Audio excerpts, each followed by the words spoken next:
A wealthy billionaire, fearing his family would squander his fortune, faked his own death in a plane crash hidden from view.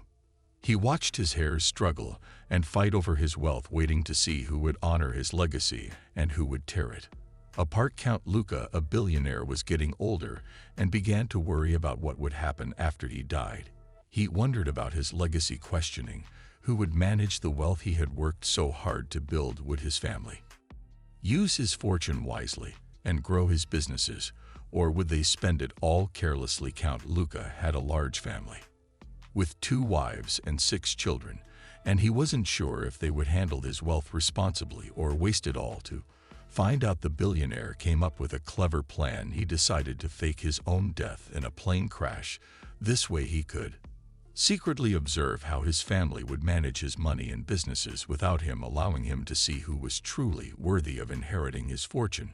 He hoped to discover which of his children, if any, had the skill and wisdom to carry on his legacy and keep his businesses successful. He wanted to see if they would respect his hard work and continue to grow his wealth, or if they would squander everything he had spent his life building. On a cool afternoon, Count Luca sat in his study, his forehead creased with worry. At 80 years old, he had built an empire worth billions of euros, but he now faced a dilemma that money couldn't solve. He rubbed his temples, reflecting on his family's constant bickering over his wealth. They fight like cats and dogs, he muttered to himself. How can I trust them with my legacy? His mind wandered to the countless arguments he had witnessed between his 2 wives and their children. His first wife, Isabella, always insisted her children should inherit the lion's share of his wealth. I am the first wife, and my children come first, she would shout. My children should come first in everything, including money. But his second wife, Sophia, argued just as fiercely. My children are older, we had them first, because Isabella couldn't conceive for 10 years. They deserve priority. Count Lucas shook his head, remembering how Isabella and Sophia had once been close friends before he married them. Now they could barely be in the same room without tension filling the air. He thought about his children, who spent money as if it grew on trees. Just last week, his eldest son had bought a fleet of luxury cars on a whim. Father, we need to maintain our status, his son had shrugged. When Count Luca questioned the purchase, his daughters were no better, constantly shopping for designer clothes and throwing lavish parties. It pained him to see how easily they squandered what had taken him years to build. These memories weighed heavily on Count Lucas's heart. His mind drifted to a recent family dinner he had watched in dismay as his children argued over who would inherit which company after his passing. Kara, his second child with Sophia, had declared, I should get the tech companies. I understand that industry best. Julio, Isabella's second son, countered, no way, those are the most valuable and should go to the first wife's children. The bickering grew louder until Count Luca couldn't take it anymore. He slammed his hand on the table, silencing everyone. Enough, Count Luca roared. Is this all I mean to you? A fortune to be divided. The room fell silent, but Count Luca knew the peace wouldn't last. As soon as he was gone, the fighting would start again, fiercer than ever. Now, sitting alone in his study, Count Luca felt the weight of his years.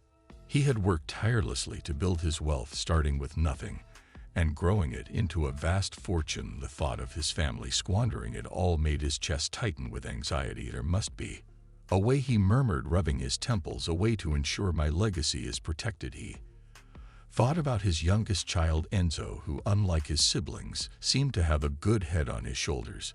But he was young, and Count Luca wasn't sure if he could stand up to his older sister siblings and their mothers. As the sun began to set outside his window, Count Luca made a decision. He couldn't leave his wealth to chance. He needed to know, beyond a shadow of a doubt, who would manage his fortune responsibly.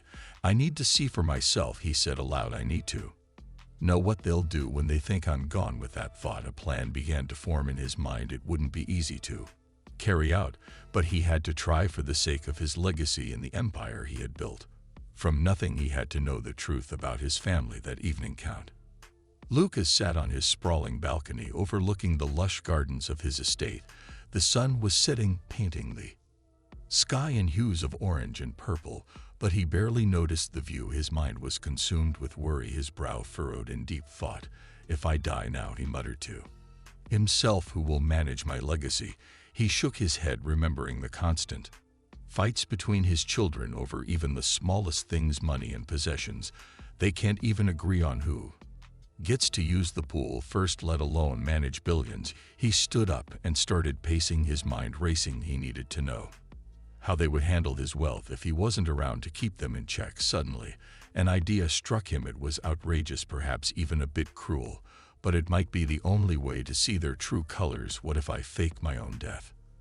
He said aloud, stopping in his tracks. The more he thought about it, the more it seemed like the perfect solution. He could observe how they would behave when they thought he was gone. Would they honor my wishes, or would they tear each other apart over my money? He wondered. Count Luca knew he couldn't pull this off alone. He needed help from someone he could trust, someone who understood the legal implications of such a scheme. My lawyer, he said, snapping his fingers. Miss Lombardi will know how to make this work. He glanced at the clock. It was late, but this couldn't wait. He picked up his phone and dialed Mr. Lombard's number. After a few rings, a groggy voice answered. Hello, Mr. Lombardi, it's Count Luca. I apologize for the late hour, but I need to see you immediately. It's urgent. Is everything all right, sir? Mr. Lombardi asked, sounding concerned. Yes and no, Count Luca replied. I need your help with something important. Can you come to my office first thing in the morning? Of course, sir. I'll be there at 8 a.m. Thank you, Count Lucas said, ending the call. He spent the rest of the night pacing, his mind filled with plans and possibilities. By the time dawn broke, he was more convinced than ever that this was the right course of action. He quickly moved to his office to catch up with his lawyer. It's the only way to know for sure, he told himself as he waited for Mr. Lombardi to arrive. The only way to protect my legacy. 40 minutes later, Mr. Lombardi arrived. Count Luca and his lawyer sat in the Billionaire's lavish office, off the room quiet except for the soft ticking of an antique clock. Count Luca leaned forward in his leather chair, his eyes intense as he explained his plan. Mr. Lombardi, I need to know how my family will manage my wealth when I'm gone. I can't trust their behavior when I'm around. Count Lucas said, his voice filled with concern. Mr. Lombardi listened attentively, his brow furrowed. After a moment of contemplation, he spoke. I understand your concern, sir, but faking your death is a serious matter. Have you considered the emotional impact on your family? Count Lucas sighed heavily. I have, but the stakes are too high. My legacy is at risk. The lawyer nodded slowly, then suggested, if we to do this, we need a believable scenario, perhaps a plane crash. You could be traveling to America for business. Count Lucas's eyes lit up. Yes, that could work. They wouldn't be waiting for a body to bury. Mr. Baratti continued, we should also protect your assets. Your current liquid wealth is around 64 billion euros, correct? Count Luca nodded. I suggest opening a new secret bank account and transferring half of your wealth there. This way you'll still have control over a significant portion of your money. Excellent idea, Count Luca agreed, his voice filled with approval. Additionally, Mr. Lombardi added, we should create fake certificates for your company properties. This will prevent your family from selling the companies outright. Count Lucas stood up and began pacing, his excitement growing. Yes, this is good. Let's do it. For the next hour, they meticulously drafted wills for each of Count Luca's children, ensuring the distribution seemed fair, but wouldn't give them complete control over the businesses. As they worked, Count Luca's mind wandered to his family. He thought of his oldest son, always eager to show off his wealth. He'd probably sell the companies just to buy more sports cars, he muttered. Mr. Lombardi looked up from the papers. Sir, Count Luca waved his hand dismissively, just thinking aloud. Continue, please. They worked through the afternoon, carefully planning every detail as the sun began to set, casting long shadows across the office. Mr. Lombardi brought up another crucial point. Sir, if we're to truly observe how your family behaves, we need to monitor them closely. Count Luca raised an eyebrow. What do you suggest? Hidden cameras and audio recording devices throughout the house, Mr. Lombardi replied, but we'll need a reason to get your family out of the house to install them. Count Luca thought for a moment, then snapped his fingers. I've got it. We'll tell them we need to fumigate the compound. That should keep them away long enough. Mr. Lombardi nodded approvingly. That could work. We'll need to hire a discreet security company to install the equipment. I know just the people. Count Lucas said they've done work for me before, very professional, very discreet. They spent the next hour working out the final details of their plan. As night fell, Count Lucas stood by the window, looking out over the city lights. Do you think this will work? He asked softly, a hint of uncertainty in his voice. Mr. Lombardi joined him at the window. It's a risky plan, sir, but if it's what you feel you need to do, we'll make it work, Count. Luca nodded, his jaw set with determination. It is I need to know the truth very well, Mr. Lombardi said. I'll start making the necessary arrangements. Tomorrow, we'll need to move quickly to make this believable. Thank you, Mr. Lombardi, Count. Lucas said, turning to face his lawyer. I know this is an unusual request, but I trust you to help me see it through. Mr. Lombardi nodded solemnly. Of course, sir, that's what I'm here for. As Mr. Lombardi gathered his things to leave, Count Luca called out, one more thing. The lawyer paused at the door. When you draft the document about the fumigation, make it sound urgent. Say we found, I don't know, a snake or something that should get them out quickly. Mr. Lombardi couldn't help but smile. A snake? It is, sir. I'll have the document ready for you to present to your family tomorrow. After the lawyer left, Count Luca sat back down at his desk. He picked up a framed photo of his family, his wives, his children, all smiling for the camera. His heart felt heavy as he looked at their faces. I'm sorry to deceive you, he whispered to the photo. But I need to know, I need to be sure. He set the photo down and turned to his computer. There was work to be done, bank accounts to open, documents to prepare. The plan was in motion, and there was no turning back now. The next morning, Count Luca announced the fumigation to his family, instructing them to leave the estate for a day or two. He arranged for them to stay at a luxury hotel in Rome. They were initially alarmed by the news, but soon grew excited about the impromptu. Sprang into action. He pulled out his phone and made a call. They're gone. You can come now, he said to the person on the other end. Within minutes, a van pulled up to the house. Two men in plain clothes got out carrying large cases of equipment. Good afternoon, sir, one of them said. Where would you like us to start? Count Luca led them through the house, pointing out key areas. I want cameras in every room, especially the living room and my office, and make sure the audio recorders are sensitive enough to pick up whispers. The men nodded and got to work. Count Luca watched as they skillfully installed tiny cameras in unnoticeable spots, behind picture frames, inside air vents, and even disguised as decorative items. As they worked, Count Luca felt a mix of emotions. Part of him felt guilty for spying on his family, but another part felt justified. I need to know the truth, he muttered to himself. Hours passed as the technicians worked diligently. They installed cameras in bedroom rooms, bathrooms, the kitchen, and even the garage. Audio recorders were hidden in strategic locations throughout the house. As evening approached, the lead technician approached Count Luca. We're all done, sir. Would you like to see how it works? Count Luca nodded, and the man pulled out a tablet. On the screen, Count Luca could see crystal clear images from every room in the house. With a few taps, he could switch between video feeds and even play back recorded audio. Everything is working perfectly, the technician said. You'll be able to monitor all activity from your secure location. Count Luca thanked the men and saw them out. As he stood alone in his now bugged house, he took a deep breath. It's done, he said to the empty room. Now we wait. A week after installing the surveillance equipment, Count Luca sat in his office reviewing the final details of his plan with Mr. Lombardi. Is everything set? Count Luca asked, his voice tinged with nervousness. Mr. Lombardi nodded. Yes, sir. The new bank account is open and ready. We can proceed with the transfer whenever you're ready. Count Luca took a deep breath. Let's do it now. They spent the next hour carefully transferring half of Count Lucas's 64 billion euro fortune to the new secret account. As they worked, Count Luca felt a mix of relief and anxiety. It's done, Mr. Lombardi finally announced. Half your wealth is now secure in the new account, and the rest remains in your original accounts along with your company assets.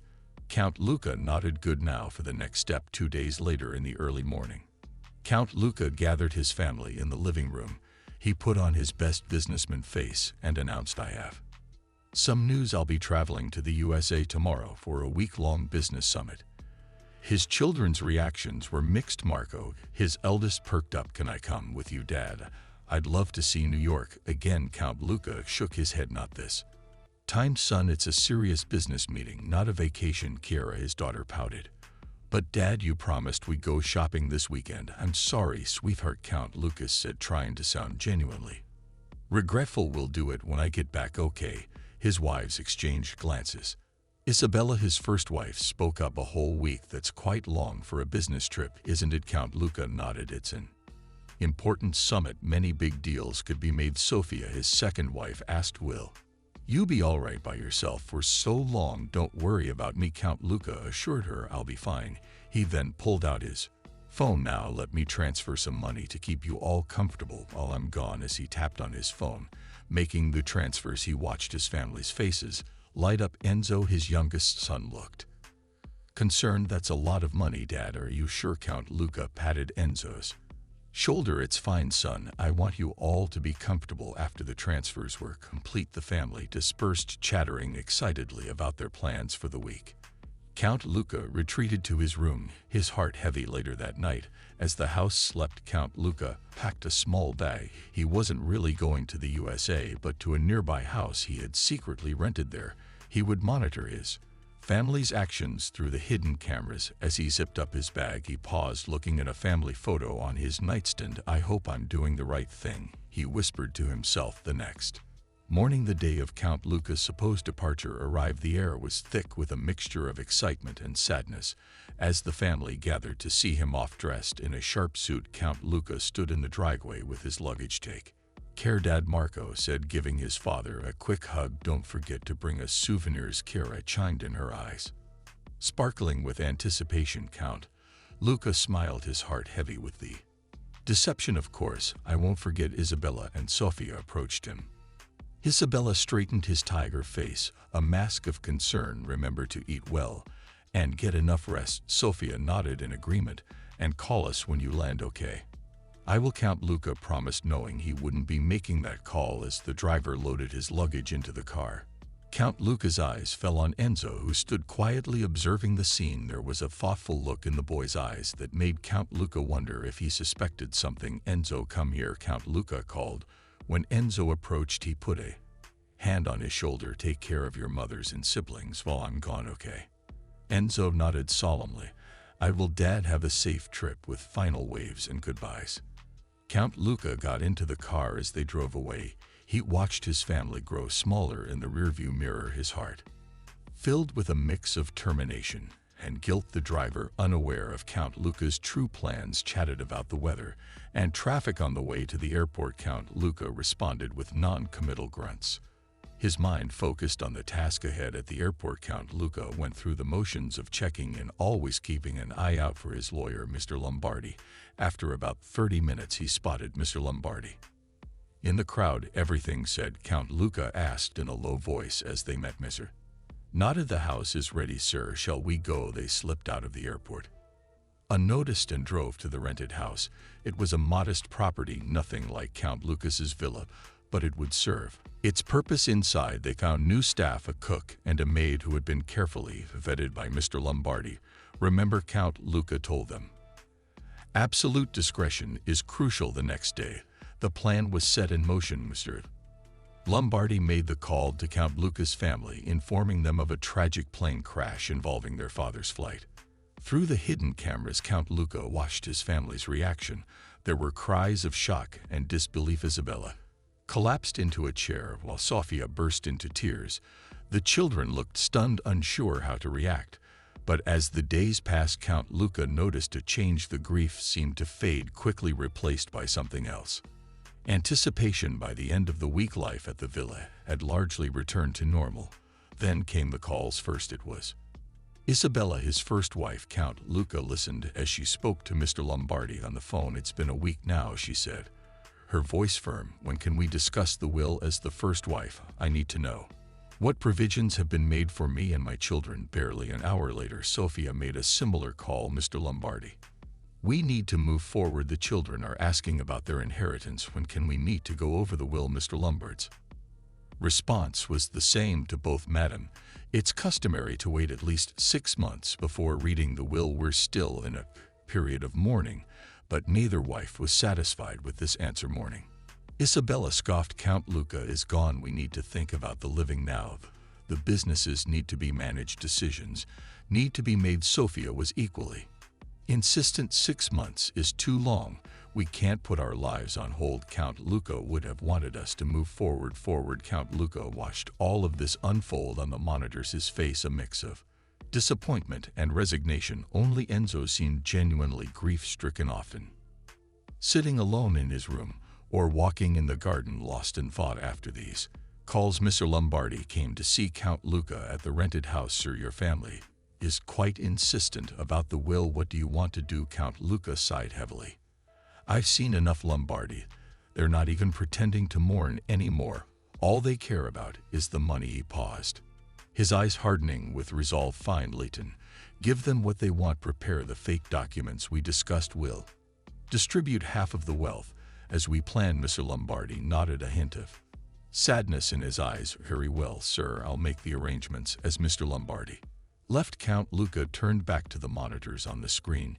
He could see Enzo sitting alone in the garden, head in his hands. For a moment, Count Luca's stern expression softened, then squaring his shoulders, he prepared himself for the next phase of his plan. The true test of his family's character was about to begin. The next morning, Mr. Lombardi called the Count Luca household. Good morning.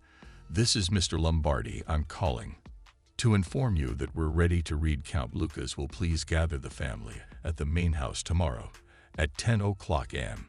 The news spread quickly through the household. Excited chatter filled the air as family members shared their plans. Isabella, the first wife, clapped her hands. Finally, I can't wait to see what my share will be. Her son Marco grinned. I hope I get the oil company. I have big plans for it. In another room, Sophia, the second wife, was on the phone with her daughter, Kara. Yes, dear, the will reading is tomorrow. Make sure you're here on time. Kara's voice crackled through the speaker. Great. I'm thinking of buying a yacht. Do you think Dad left me enough for that? Meanwhile, in his room, Enzo sat quietly. When his mother called him, he answered softly, yes, I heard. I'll be there at the rented apartment. Count Luca listened to all of this through the hidden cameras and microphones, his face growing more pain with each conversation he overheard. Is this all they care about? He muttered to himself. My death means nothing to them beyond what they can gain. He heard Marco and Chiara discussing their plans to sell the companies and assets they hoped to inherit. Marco's voice came through clearly. Once I get the oil company, I'm selling it off. Who needs the headache of running a business? Chiara agreed. Same here. I'm hoping for some prime real estate, easy to sell, quick cash. Count Luca's eyes filled with tears. He whispered, all those years of hard work building something for them, and they just want to throw it away.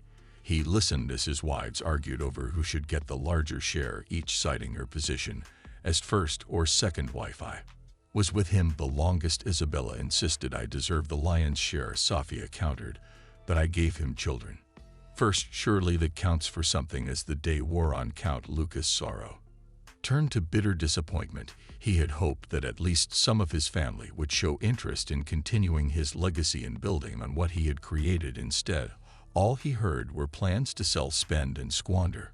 By evening, Count Luca was slumped in his chair, tears streaming down his face. How could they? He sobbed. How could they treat my life's work this way?